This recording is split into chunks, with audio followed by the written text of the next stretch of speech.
And now joining the teleconference is Texas A&M head coach Rob Childress. The Aggies are the number 10 seed at the SEC tournament after going 32-23 overall and 13-16 in Texas A&M will play 7th seeded Arkansas in Game 2 of the SEC tournament on Tuesday afternoon.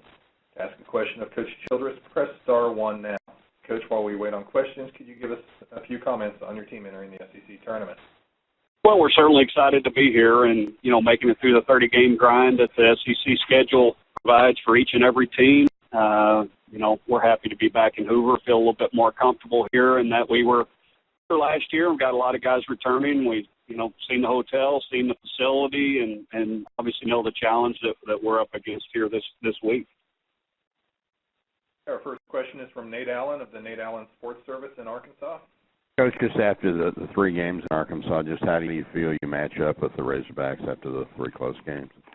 Well, I feel, some familiarity on both sides and playing them 2 weeks ago. I mean, they know everything that we're about and us knowing them and what we're going to see from an offensive standpoint, pitching standpoint. Arkansas's pitchers pitched as good against us as anybody did all year long. Dave Jordan had them extremely well prepared and, feel like Arkansas is playing their best baseball right now. They came off, the last 2 games against Ole Miss, scoring an awful lot of runs and felt like they did some things offensively against us that were extremely positive and, went to Missouri and swept them. And, so I know that they're feeling very good about themselves right now, and we've got a great challenge ahead of us tomorrow with trying to slow them down.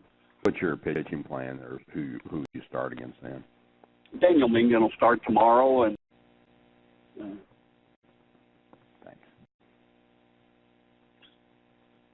Next up is Bob Holt of the Arkansas Democrat-Gazette.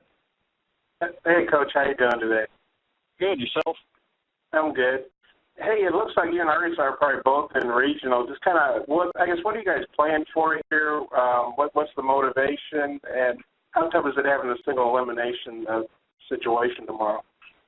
Well, anytime there's a trophy or a ring on the line, we're here to win. And, tomorrow is the game. It's a single elimination, and whoever wins is in. Whoever loses is going home. And, if we're going to make the trip to Birmingham, we're going to, try to win this thing. And, we'll do whatever we can do tomorrow to try to win that game. We'll start in Daniel Mingen on 4 days rest and use whoever we've got to just try to get into the 18 tournament starting Wednesday.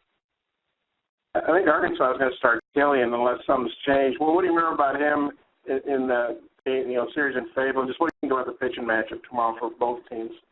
Well, certainly his record's not indicative of his overall numbers. I mean, he's got a great feel to pitch and, has the ability to pitch backwards with plus stuff. And, he's very competitive. And, he was really good against us in Game 1 in the series 2 weeks ago. And we would expect, nothing less tomorrow against him again.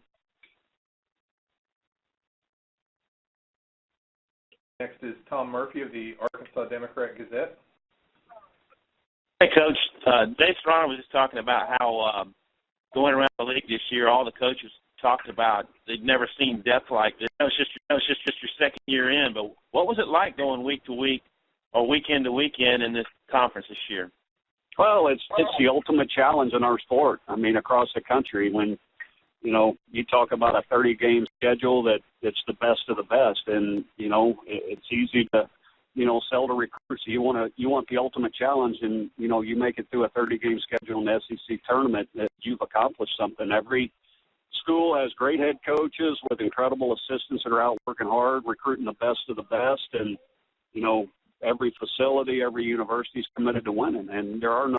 You should celebrate each and every win that you get because there are no easy ones in this conference, and the strong survive. I mean, Sully and Florida in the league outright. It's an incredible itself. I thought he did an amazing job managing a very young pitching staff, very talented pitching staff, and did a lot of different things. But they played a lot of tight games, and obviously he managed it extremely well. And that's an incredible feat in itself to finish at the top of this 30-game grind. Appreciate it, Rob. Thanks. Next is Kyle Tucker of the Louisville Courier-Journal. Coach, just wanted to get your impressions of what A.J. Reed from Kentucky has done in this conference this season, and to do that in a conference like this, where should that put him in the National Player of the Year race? well, I don't think there's any question as to who the National Player of the Year is. It's A.J. Reed. And when you consider him doing both, and this league is at the highest level, consistent week in, week out, offensively and on the mound, it was unbelievable.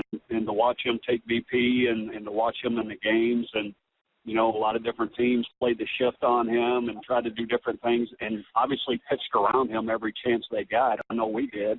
And it didn't matter. He still made, you know, a difference in each and every game. You know, just special. I would love to see him take batting practice with the old bats that we used about 5 years ago. It would be an impressive sight to see. Thank you. Hey, Coach. Thank you very much for your time this morning. Thank you.